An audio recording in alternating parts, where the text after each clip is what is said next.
Amoureux et amoureuses de la Nati, bonjour et bienvenue dans cette nouvelle vidéo.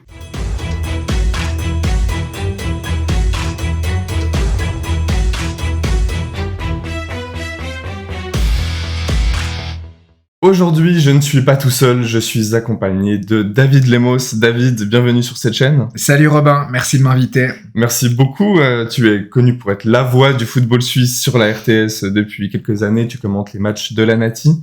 Entre autres, tu fais aussi les compétitions internationales, les Coupes d'Europe, la natation. J'ai beaucoup de chance, je crois. Ouais, je fais pas mal de trucs, ouais. Et le direct, c'est ce que je préfère, mais évidemment, la Nati, c'est les highlights. C'est top, ouais. Merci beaucoup en tout cas d'avoir accepté mon invitation. Aujourd'hui, le concept est très simple. Nous allons créer notre 11 ultime de l'équipe de Suisse au cours du 21e siècle. Pour ça, on a fait chacun notre 11 de notre côté. Je ne connais pas le tien, tu ne connais pas le mien. Non. Nous allons y aller poste par poste, débattre lorsque on ne sera pas forcément d'accord, et puis à chaque fois ajouter quelques mentions honorables de joueurs qui auraient pu figurer dans ce 11. Est-ce que ça joue pour toi ? C'est parti. Magnifique. Eh ben, on va commencer directement avec le poste de gardien de but. Bon, déjà, je pense qu'il ne devrait pas y avoir trop de débats. Est-ce que toi aussi, tu as mis Yann Sommer dans tes cages ?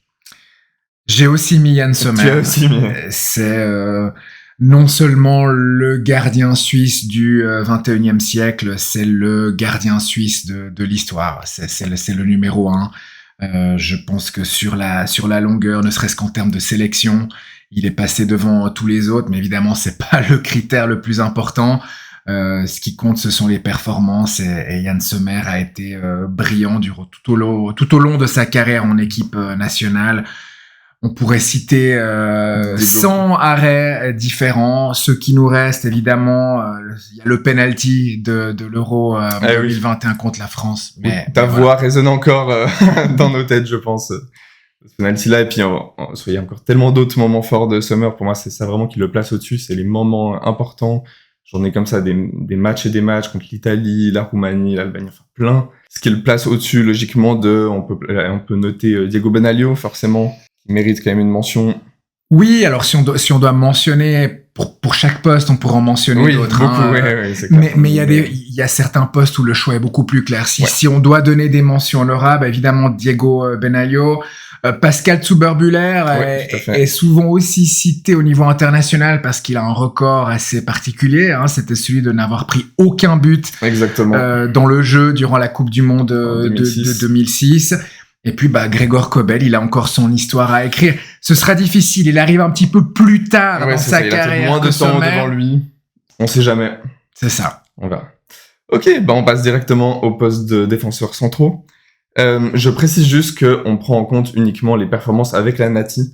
Donc, les performances en club, le parcours peut avoir peut-être un impact dans nos têtes quand même, mais on reste sur les performances avec l'équipe de Suisse. En défense centrale, alors là, je t'écoute. Ouais, là, j'ai eu beaucoup de mal à choisir qui pour accompagner.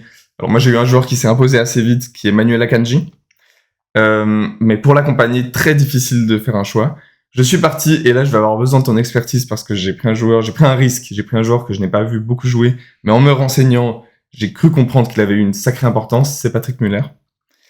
De ton côté, quels sont tes deux défenseurs centraux ? Alors, mes deux défenseurs centraux sont évidemment Manuel Akanji, qui est toujours en train d'écrire son histoire en équipe de Suisse, et il deviendra sur la longueur l'un des meilleurs joueurs de l'équipe de Suisse de l'histoire, sans même parler de sa carrière en club, puisqu'on a dit qu'on laissait ça de côté aujourd'hui.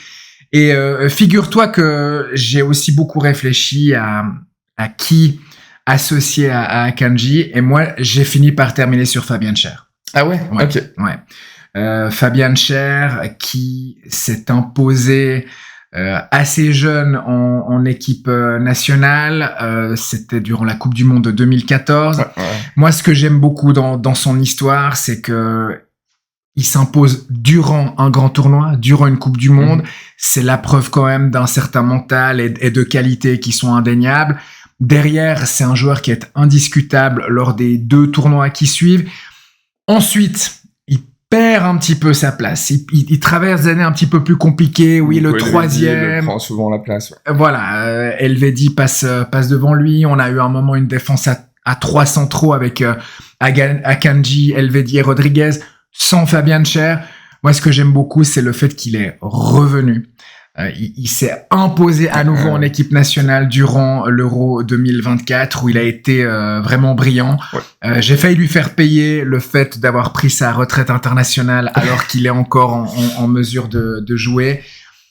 Voilà, sur la longueur, j'ai l'impression, faut quand même pas oublier que depuis 2014, et il est associé à cela, l'équipe de Suisse ne manque aucun tournoi international.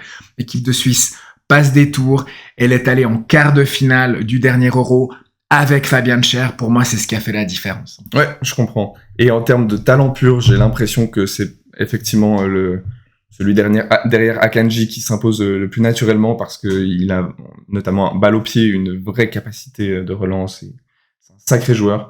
Moi, je l'ai pas mis parce que il y a trop de creux, de moments où il est là sans être là, il est important sans l'être, et puis peut-être des manques de fiabilité à certains moments. Mais je peux carrément l'entendre. Mais je voulais quand même juste entendre sur Patrick Muller que tu as un peu plus connu que moi. Ouais. Est-ce qu'il est entré quand même dans ta réflexion? Est-ce que... Absolument. Il est entré dans ma réflexion, Patrick Muller, qui était un incontournable des années 2000. Il a plus de 8 ans de sélection, qui n'est pas à une époque où il y avait moins de matchs aussi. Absolument, c'est vrai, il aurait pu arriver à plus. Je me souviens encore des inquiétudes qu'il y avait autour de lui avant l'Euro 2008, où il était blessé et tout le monde disait mais comment est-ce qu'on va faire sans Patrick Muller? Il revient au dernier moment, mais il était pas à 100% pour jouer l'Euro 2008. Mais avant cela, effectivement, c'était toujours qui avec Patrick Muller. Peut-être que ce qui a joué en faveur de Fabian Schär, c'est que dans mon cœur et dans ma tête, Patrick Muller fait partie d'un groupe de 3 mentions honorables, que sont les jeunes voix de défenseurs centraux de l'équipe nationale de ce 21e siècle, Muller, Senderos et Djourou, qui, de manière différente, avec des parcours très différents aussi, même si ceux de Senderos et Djourou se ressemblent beaucoup, ont forgé une équipe nationale qu'on s'est habitué à retrouver lors des grands tournois. Et puis Senderos et Djourou, ce sont 2 joueurs qui sont partis très très tôt à l'étranger, à un moment où on disait mais il faut jamais faire ça. Et aujourd'hui encore, c'est plutôt pas conseillé, mais ils ont réussi à percer dans un des plus grands clubs du monde. J'aurais eu beaucoup de peine à départager les 3 en fait.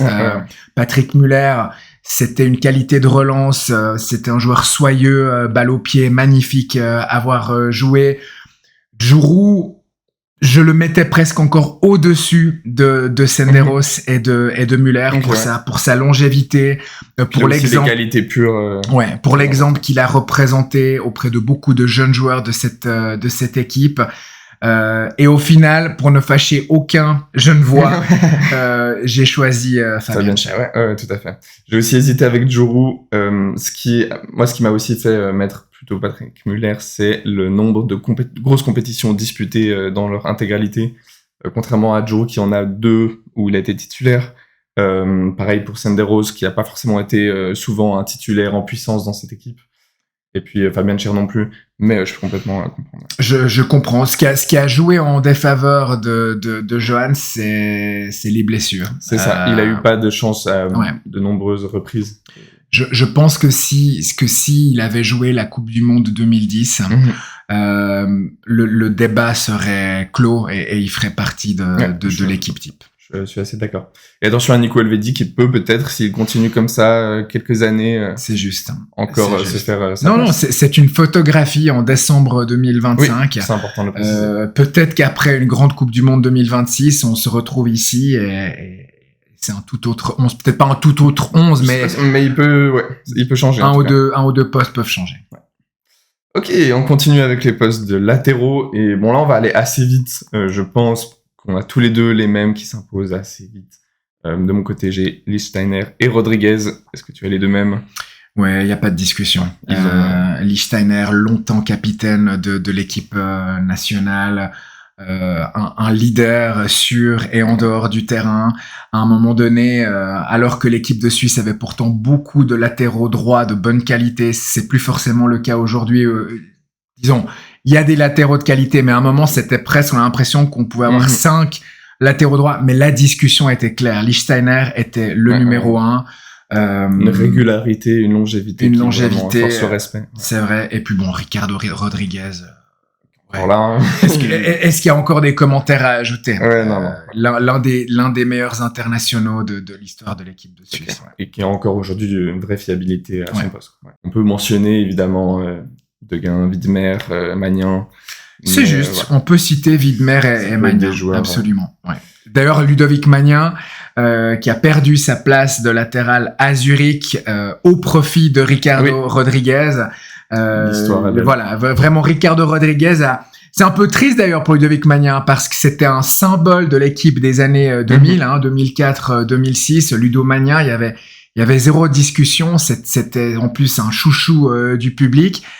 Mais celui qui lui a succédé l'a un petit peu fait oublier, j'exagère un petit peu. Oui, mais maintenant, Ricardo Rodriguez est très loin de toute la place, ouais, c'est clair. On passe au milieu de terrain. Je crois que tu as 3 milieux de terrain, du coup. Ma réflexion a été la suivante. L'équipe de Suisse a eu du succès. Oui, parce qu'elle avait des individualités de grande qualité. Il y en a un qui saute aux yeux de tout le monde offensivement, mais c'est aussi par sa cohésion, par son noyau, son noyau, son travail défensif, sa solidarité. Et pour moi, ça s'incarne par 3 milieux de terrain à vocation plutôt défensive, qui couvrent, disons, 2 générations de l'équipe nationale. Et avoir ces 3 joueurs-là associés à mi-terrain, ça permet de décharger notre numéro 10 de beaucoup de travail défensif. Okay. Voilà. Très bien. Alors, je t'écoute. Donc, allons-y. Donc, mes 3 milieux de terrain sont évidemment Granit Xhaka. Débat, là, ça se passe incontournable. Voilà. Recordman de sélection et figure incontournable du football suisse aujourd'hui. L'un des tout grands, évidemment. Voilà. Entouré de Valon Behrami. Je l'ai aussi mis dans mon 11. Le premier joueur suisse à disputer 4 Coupes du Monde. Tout à fait. Même si peu dans la première, je crois qu'il a 2 minutes dans la première, mais les faits sont là, la longévité est là. Oui, mais surtout, Valon Behrami, dans la première, il contribue à qualifier l'équipe de Suisse pour la Coupe du Monde 2006. Il y a un barrage contre la Turquie qui a laissé beaucoup de souvenirs, notamment par son match retour, mais au match aller, Valon Behrami marque le 2-0 qui au final fait la différence et permet à la Suisse de se qualifier. Donc Behrami aussi par son caractère, on se souvient de ses échanges avec Neymar lors de la Coupe du Monde 2018. Bon, Behrami, il est là. Et puis l'autre, c'est Remo Freuler. Ah, tu l'as mis, ok. Ouais, Remo Freuler. Il y a un joueur qui est Busquets, dont on dit souvent, si tu regardes le match, tu vois pas Busquets, mais si tu regardes Busquets, tu vois tout le match. Ouais. Et pour Freuler, c'est la même chose. Pendant très longtemps, ça a été l'huile dans les rouages de l'équipe de Suisse, mais il a en plus récemment ajouté à cela le fait d'être décisif, de marquer des buts. Oui, c'est vrai qu'on oublie vite les moments importants de Remo Freuler. Buteur contre l'Italie à l'Euro 2024, et il a marqué beaucoup d'autres buts importants.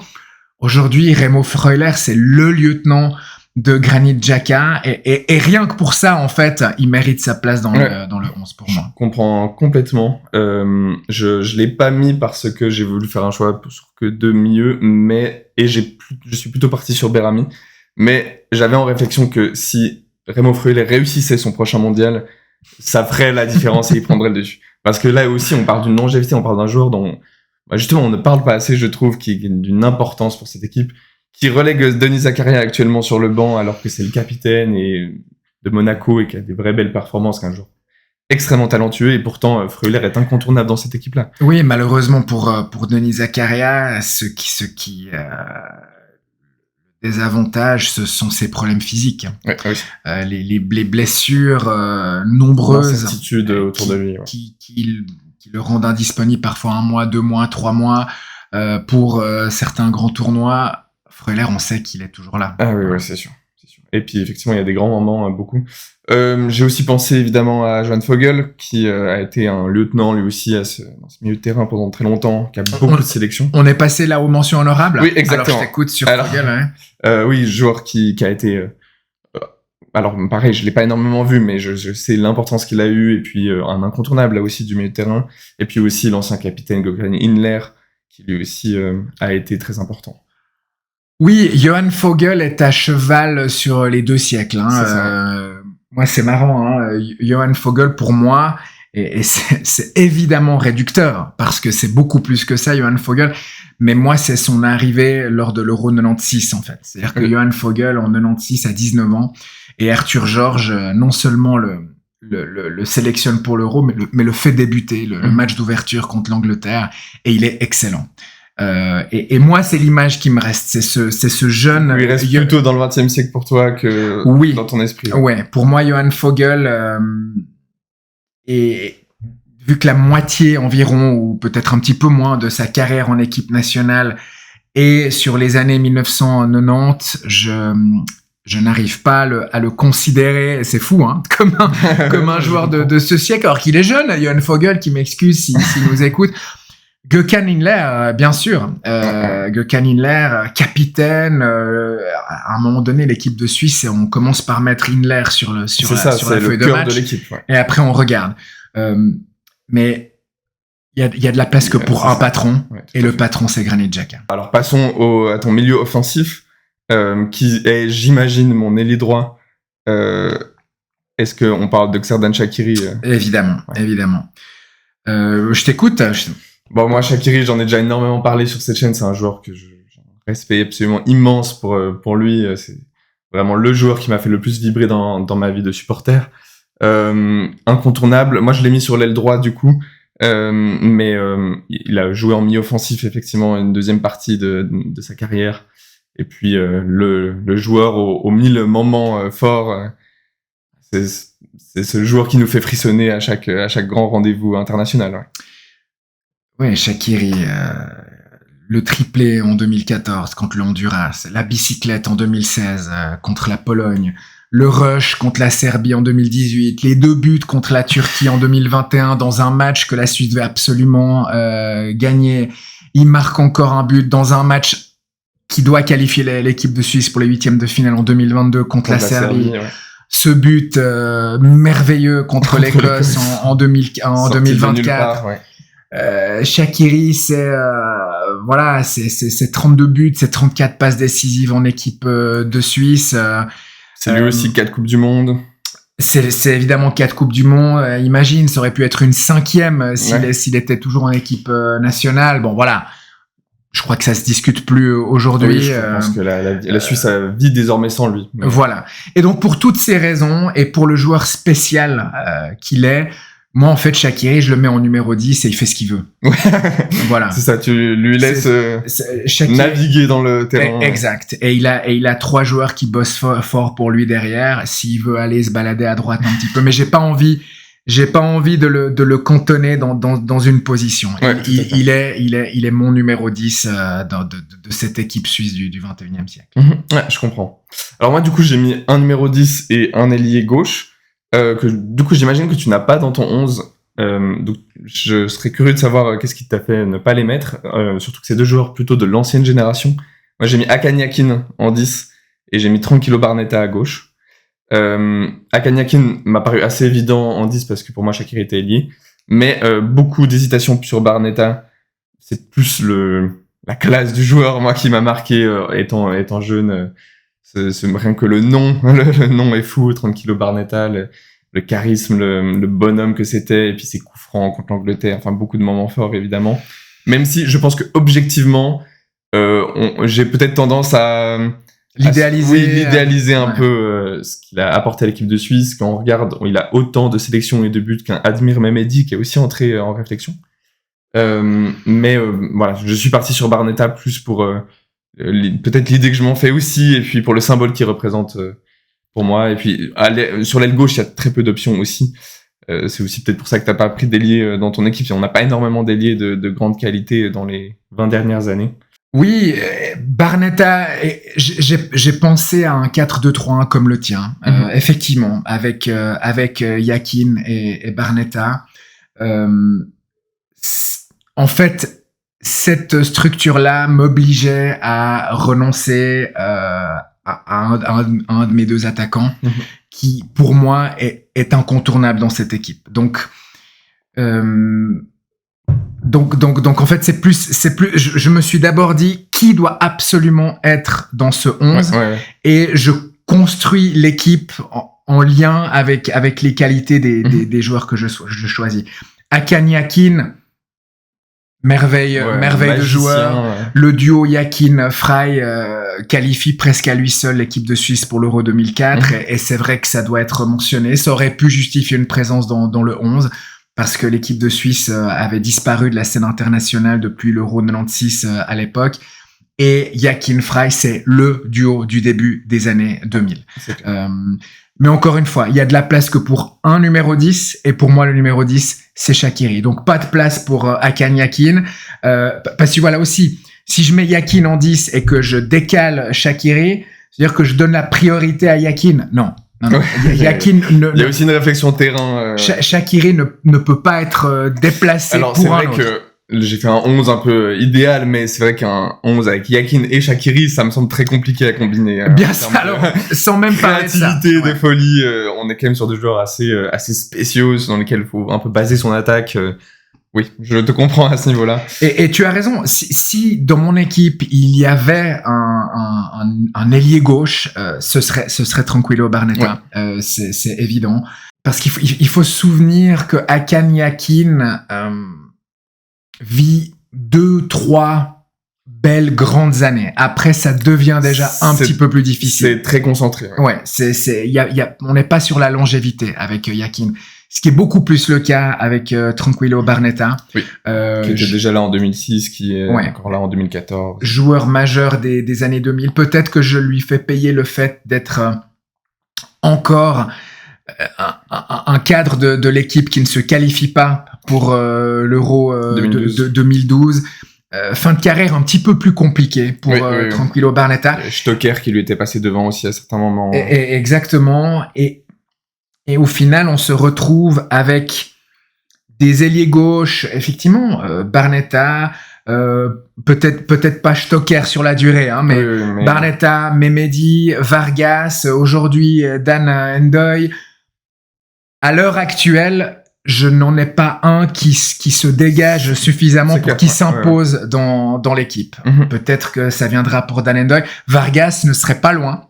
Il manque quand même quelque chose pour le mettre pour moi, mais il manque plus de buts décisifs. Ouais. C'est ça, il manque des grands moments et puis une certaine régularité aussi, mais je peux l'entendre. Je pense que Dan N'Doye, s'il poursuit, elle lui est destinée cette place sur l'aile gauche. Dan N'Doye, ce serait bien qu'il aille la chercher et qu'il aille au bout de ses promesses, je l'espère.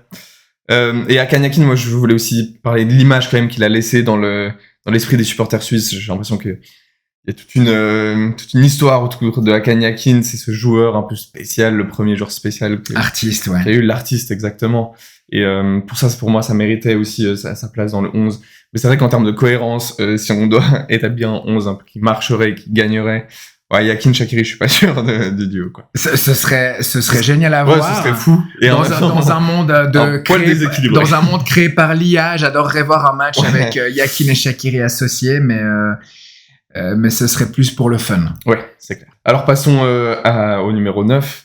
Je voulais aussi juste mentionner Dzemaili au poste de numéro 10 qui lui aussi a eu, mine de rien, le joueur qu'on peut oublier. Pour moi, c'est un peu comme Mehmedi, c'est ces joueurs qui ont occupé quand même un poste dans l'équipe de Suisse pendant longtemps, qui n'ont jamais été complètement indiscutables, mais qui ont rendu des très bons services et je pense qu'ils méritaient aussi une mention. Oui, sous-coté, c'est certain. Et dans une équipe de Suisse idéal du 21e siècle bis, il serait pas loin, c'est sûr. Ouais.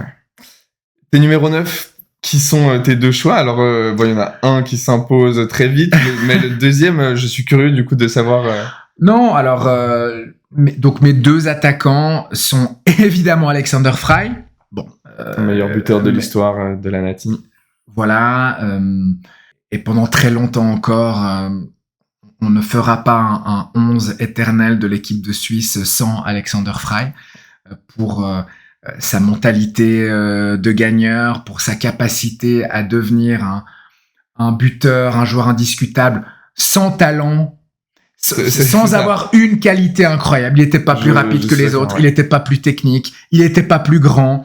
Mais pourtant, il faisait tout bien, quoi. Alexander Frey, évidemment indiscutable dans cette équipe. Et puis Brelem Bolo. Tu as mis Brelem Bolo. Brelem Bolo, il est dans mon 11. Brelem Bolo, il faut se souvenir d'une chose, c'est qu'au départ, et je continue de penser qu'il n'était pas un attaquant de pointe. À Bâle, il était plutôt sur l'aile. Ouais, et même à Bâle, il a même été milieu défensif. Ah ouais. Ouais. Ça a aussi été un très bon milieu relayeur. Il faut se souvenir que Mbolo, il y a encore quelques années, c'était un joueur qui partait de beaucoup plus bas, qui était capable d'aller gratter des ballons à 40 mètres du but adverse et de l'emmener jusqu'à la zone décisive. Donc, je pense qu'il pourrait très bien s'associer à Shaqiri et à Frey, et il aurait plus de liberté. De temps en temps, il serait un peu décalé sur le côté gauche si Rodriguez monte, de temps en temps à droite. Je l'imagine presque à n'importe quel poste à partir du milieu de terrain dans mon équipe de Suisse idéale, mais il est sur le terrain, Brelem Bolo. Il est beaucoup trop précieux dans plein de registres pour ne pas être dans mon équipe. Mais alors, moi j'ai mis Alex Frey en numéro 9, mais j'avoue que même si j'avais dû mettre un autre numéro 9, je serais plutôt parti sur Haris Seferovic. Mais Brelem Bolo, je pense que le talent pur du bonhomme fait qu'il aurait dû être incontournable dans ce 11. Pour l'instant, j'ai encore un goût d'inachevé sur son parcours, et c'est pas encore assez pour moi pour figurer dans ce 11. Qu'est-ce qui a fait que pour toi il a très vite, il t'a sauté aux yeux? Alors écoute, il faut quand même rappeler que Mbolo est buteur lors des 3 derniers grands tournois que dispute l'équipe de Suisse, les 2 derniers Euros, la Coupe du Monde, donc c'est quand même pas rien. Oui. Et il est performant aussi, enfin c'est pas que un but par-ci par-là, il est très bon, il est régulier dans ces tournois-là. Oui, et c'est quelqu'un qui est toujours... On n'a jamais dit de Mbolo qu'il avait pas assez bossé dans un match. C'est Mbolo, ce qui péjore ses performances, c'est qu'il veut trop en faire. Il veut trop bien faire. Et ça, ce sera jamais un défaut pour moi. Et encore une fois, je reviens à cette espèce de cohérence que j'ai essayé de trouver dans mon 11. Mbolo peut fonctionner avec tout le monde. Tu le vois aussi en club. Je sais que les clubs n'entrent pas en ligne de compte pour notre discussion aujourd'hui. Oui, mais c'est important. Mais Mbolo n'a pas besoin, son ego n'a pas besoin d'être la star de l'équipe. Il peut le seul numéro 9. Il peut se mettre au service, et souvent il fait briller l'autre attaquant qui évolue à ses côtés. Mbolo, dans cette équipe-là, n'aurait aucun problème à être au service, à travailler pour un Shaqiri, pour un Frey. Frey Seferovic, je pense pas que ça fonctionnerait. Seferovic, c'est... Et Dieu sait si j'ai défendu Seferovic à des périodes où les gens ne voulaient plus le voir en peinture. Et que, évidemment, il serait sur le banc de notre équipe. Beaucoup d'amour pour Seferovic, qui est un mal-aimé, et c'est vraiment injuste. Mais Frey Seferovic, non.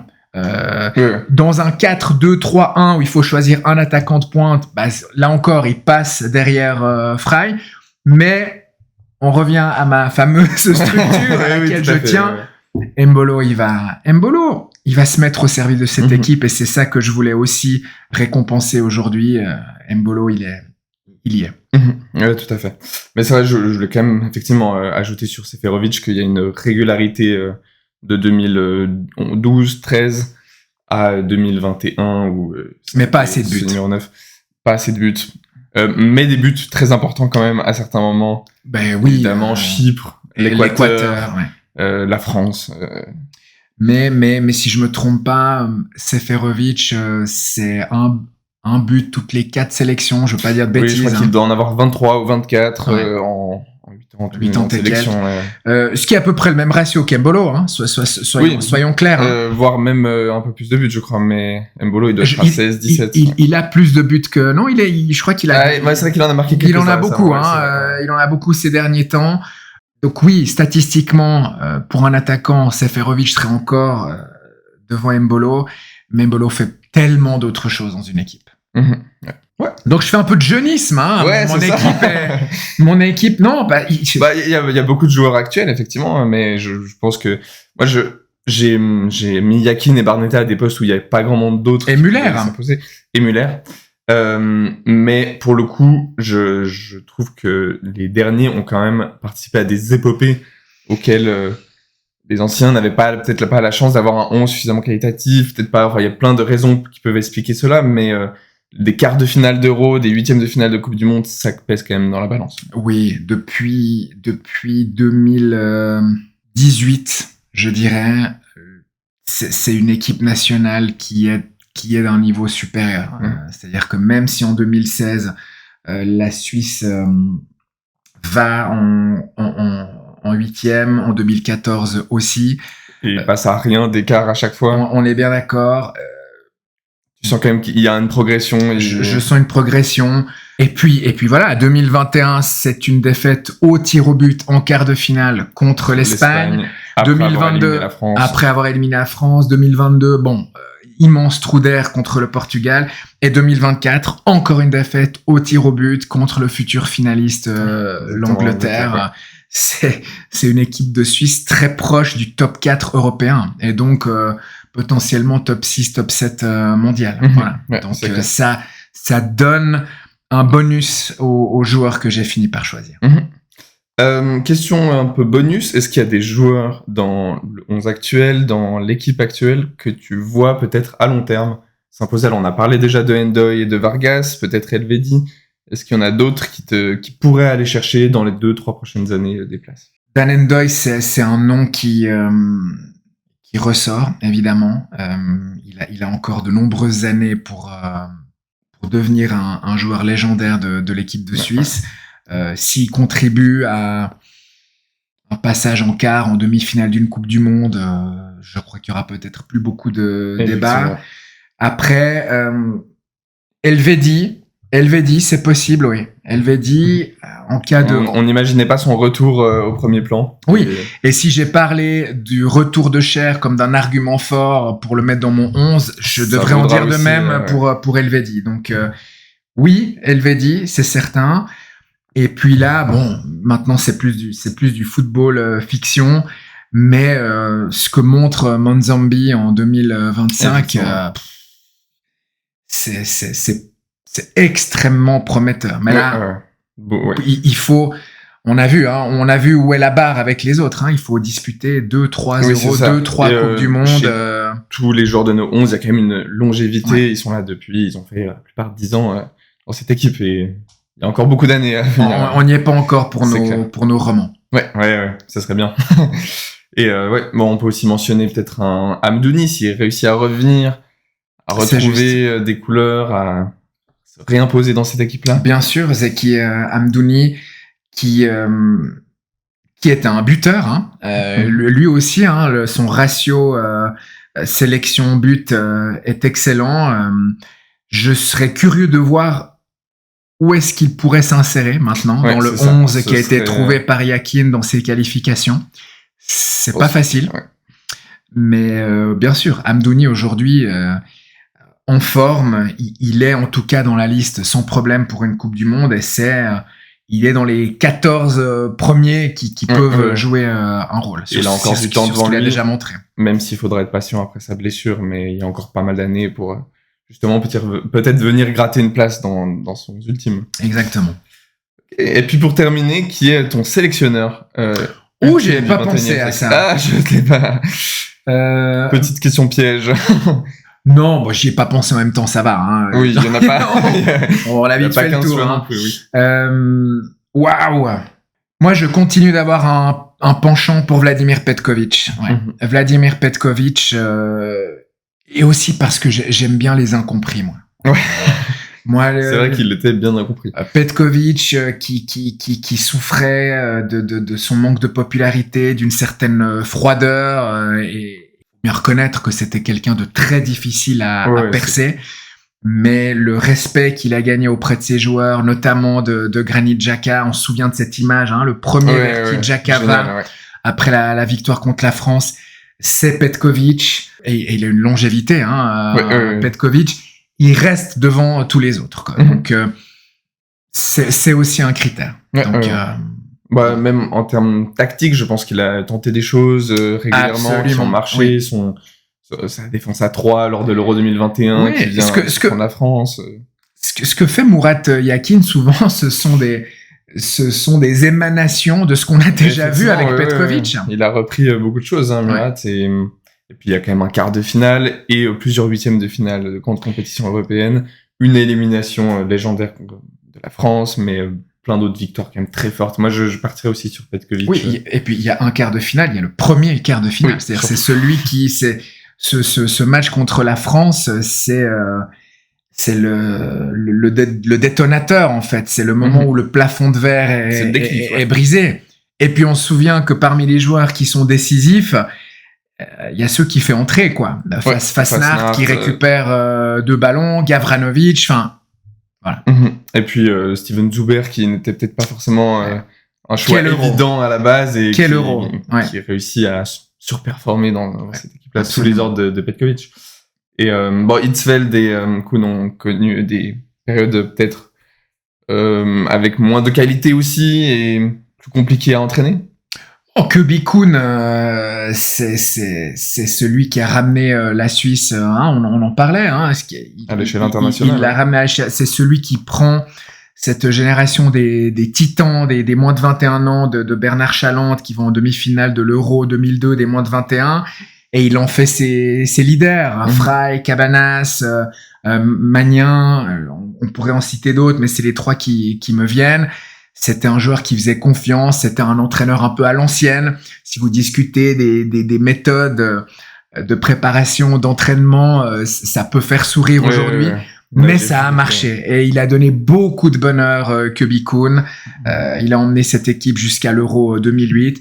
J'aime moins de Ottmar Hitzfeld, oui, mais peut-être moins de moments forts aussi, oui, et avec cette équipe, il est entre deux périodes très importantes et charnières, j'ai l'impression, Hitzfeld. Oui, et il échoue à qualifier l'équipe pour l'Euro 2012.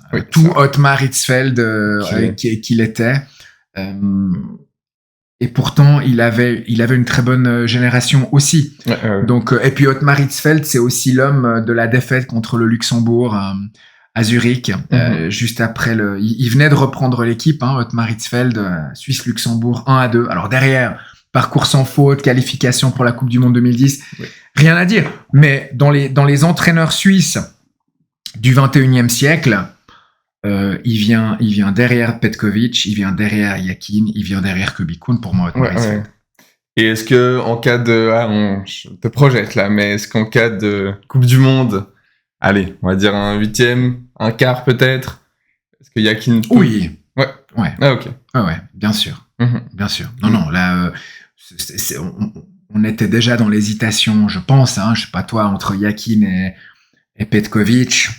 Si l'équipe de Suisse, ne serait-ce que franchit la phase de groupe, ce qui devrait être faisable, il peut déjà passer devant Petkovic, tout dépend de la manière. Oui, c'est ça. Yakin, il y a des très hauts, des très bas, mais ce qui m'épate pas mal avec Yakin, c'est que par 2 fois, il a réussi à me surprendre et à réconcilier avec son football. Ouais, et c'est quelqu'un qui a donné l'impression d'apprendre de ses erreurs. Je faisais partie de ceux qui disaient après les qualifs compliqués pour l'Euro 2024, il fallait peut-être changer quelque chose. Et beaucoup de gens se sont posés cette question-là, aussi à la SF. Mais Yakin a dit non, je vais y arriver, voilà mon plan, et il s'y est tenu, et les résultats parlent pour lui. Ok, très bien. Je fais un petit résumé rapide des 11. Donc, dans le tien, on a Sommer dans les cages, Fabian Schär et Manuel Akanji en défense centrale, Lies Steiner à droite, Rodriguez à gauche, Remo Freuler, Berami et Granit Xhaka dans ce milieu de terrain très compliqué à passer, de sacrés guerriers pour le coup. Shaqiri en numéro 10, le créateur, et puis en pointe, Embolo et Alex Fry. C'est juste. Tout ça coaché par Petkovic. Et de mon côté, j'aurais Sommer en gardien, Müller et Akanji en défense centrale, Lichtsteiner et Rodriguez également sur les côtés. Berami et Xhaka, mais attention à Freuler, au milieu de terrain. Akanyakin en milieu offensif, Shaqiri et Barnetta sur les côtés, et puis Alex Fry en pointe. Tout ça coaché également par Vladimir Petkovic. Magnifique, on a 2 jolis 11, je pense. On a eu la chance d'avoir un beau 21e siècle, je pense, avec l'équipe de Suisse. Pourvu que ça dure. Pourvu que ça dure, oui, et qu'on nous fasse à nouveau rêver en 2026. Bah, si des gens veulent réagir et nous donner leur 11, ça m'intéresse aussi de le lire. Oui, très belle perche que tu m'envoies. N'hésitez pas à commenter votre 11, à me donner, à dire si vous n'êtes pas d'accord avec certains de nos choix, dans le respect, s'il vous plaît. Et puis, si ça vous a plu, laissez volontiers un like, et puis abonnez-vous à cette chaîne YouTube. Merci beaucoup, David, d'être venu. Merci, Robin. Merci, et puis à très bientôt. Ciao. Ciao.